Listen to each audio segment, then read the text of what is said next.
Buenos días. En este vídeo vamos a estudiar un segundo ejemplo de cálculo de perfiles de concentración. Corresponde al estudio de un proceso de reacción química heterogénea en un lecho poroso. En la figura se muestra el esquema. El reactivo A entra en el lecho poroso, circula por los intersticios entre las partículas de catalizador y abandona el reactor por la conexión de salida. En el interior del reactor tiene lugar la reacción catalítica instantánea 2A para formar el dímero A2, que es un compuesto distinto. A pesar de que la reacción es instantánea, en el punto de salida podemos comprobar que la concentración no corresponde a componente A2 puro, sino que es una mezcla de ambos.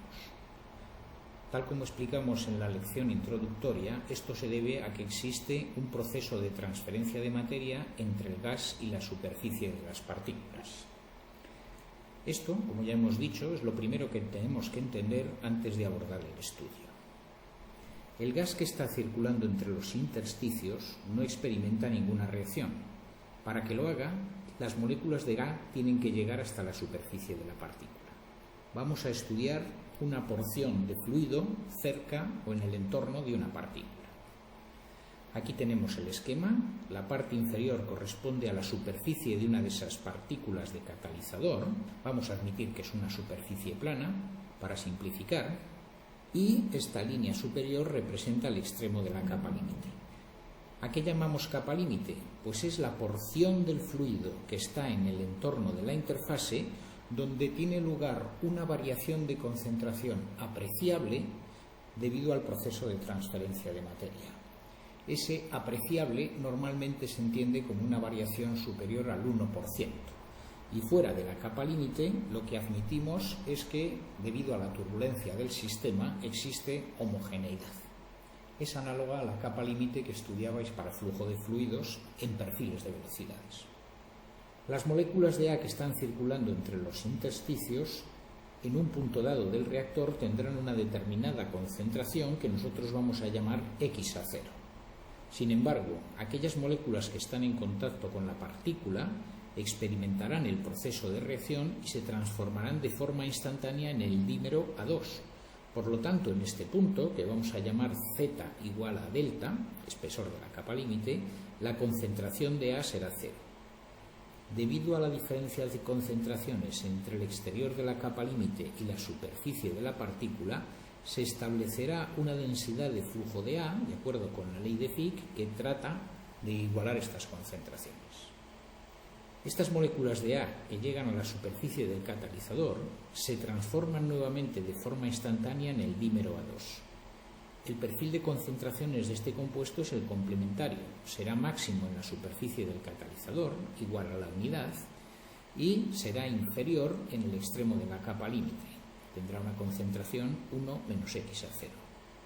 Por lo tanto, habrá un flujo de componente A2 en sentido ascendente que llevará las moléculas hasta el exterior de la capa límite. ¿Pueden en este caso existir ambos flujos? Sí.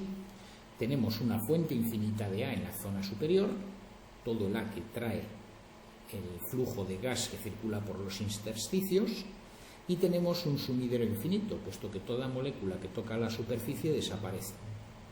En el caso de A2 es justo lo contrario. Hay una fuente infinita en la superficie de la partícula por el A que está reaccionando, y las moléculas tienen un sumidero, una salida que puede admitir cualquier flujo en la zona superior, puesto que las moléculas de dímero que llegan aquí son arrastradas por el flujo macroscópico convectivo. Este análisis del proceso nos permite determinar ya las condiciones límite que necesitaremos para integrar las ecuaciones diferenciales a desarrollar. En la zona superior de la capa límite, donde situamos el eje de coordenadas, podemos situarlo de forma arbitraria donde queremos.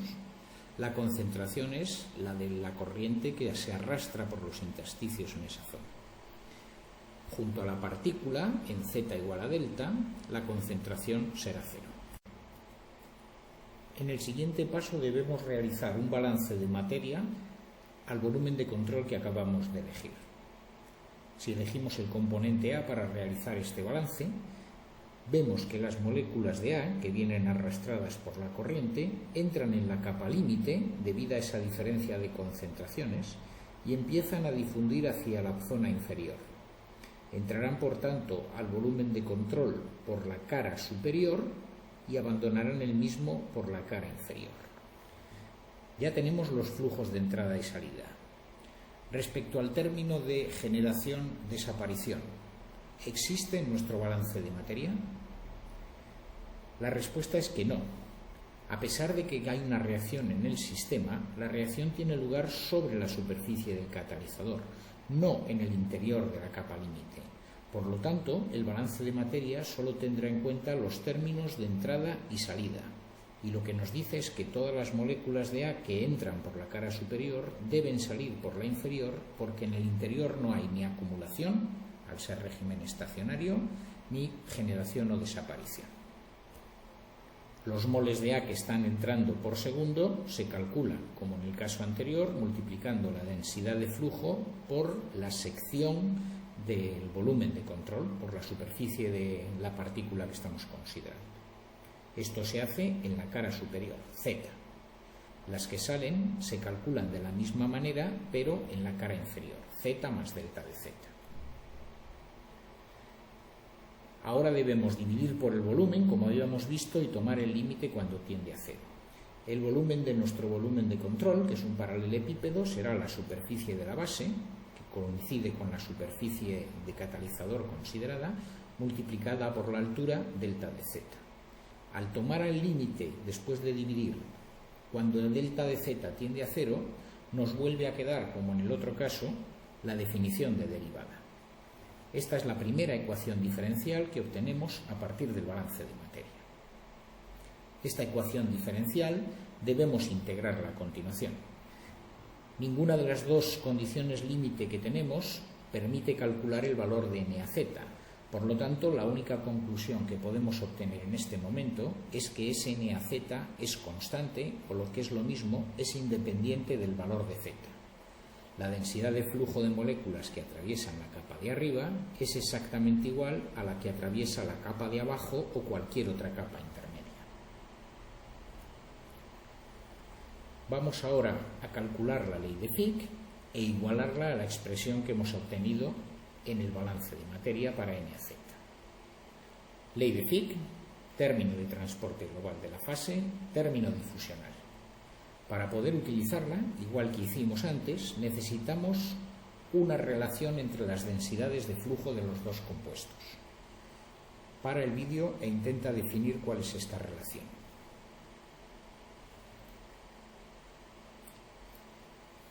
La relación viene dada por la estequiometría de la reacción. Por cada dos moléculas de A que llegan a la zona inferior, es decir, que han atravesado la capa límite, aparece una molécula de dímero que será la que también atraviese la capa límite. Por lo tanto, la densidad de flujo de dímero será la mitad de la de reactivo A y además de signo contrario, puesto que n es una magnitud vectorial y tiene sentido. Sustituyendo el valor de la densidad de flujo de dímero así relacionada en la expresión anterior para la ley de Fick, y despejando el valor de n sub a z, obtenemos finalmente esta expresión. Si en esta expresión igualamos el valor de n sub a z al que hemos obtenido en el balance de materia, tenemos que el lado derecho de esta expresión es una constante y por lo tanto podemos integrar. Repasamos la integrabilidad de la ecuación. Tenemos nuestra variable dependiente x sub a y la variable dependiente z, es decir, al integrarla vamos a obtener la función x sub a en función de la variable z, el perfil de concentración. ¿Qué otras variables aparecen en la ecuación? N sub a z, que es constante, la concentración total del gas en toda la capa límite. Si es un gas, como dijimos, P partido por RT, aquí no hay variación de presión. Si admitimos proceso isotérmico también es constante. La difusividad de las mezclas de gases se admite que es constante y esta es la variable dependiente. Luego la ecuación es perfectamente integrable y si así lo hacemos, obtenemos la expresión que aparece en la siguiente transparencia. La función x sub a teniendo como variable independiente la posición z en la capa límite. Finalmente, podemos obtener el valor de la densidad de flujo de A partir de la ley de Fick. Esta es la ley de Fick que vimos en la transparencia anterior. Si de aquí despejamos la concentración A en función de Z y la traemos, al derivar y reemplazar en la expresión, obtenemos esta otra expresión que nos permite calcular la densidad de flujo de A en función de concentración, propiedad, espesor de capa límite y la concentración de A que está circulando por fuera de la capa límite.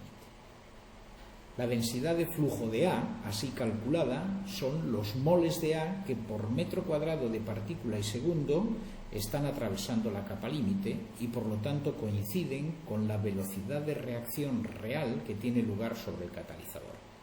De esta forma podemos calcular cuál será la concentración a la salida realizando un balance de materia que tendrá que ser diferencial a lo largo del lecho y que no vamos a abordar en esta asignatura. Eso lo estudiaréis en la asignatura de reactores que tenéis en segundo cuatrimestre.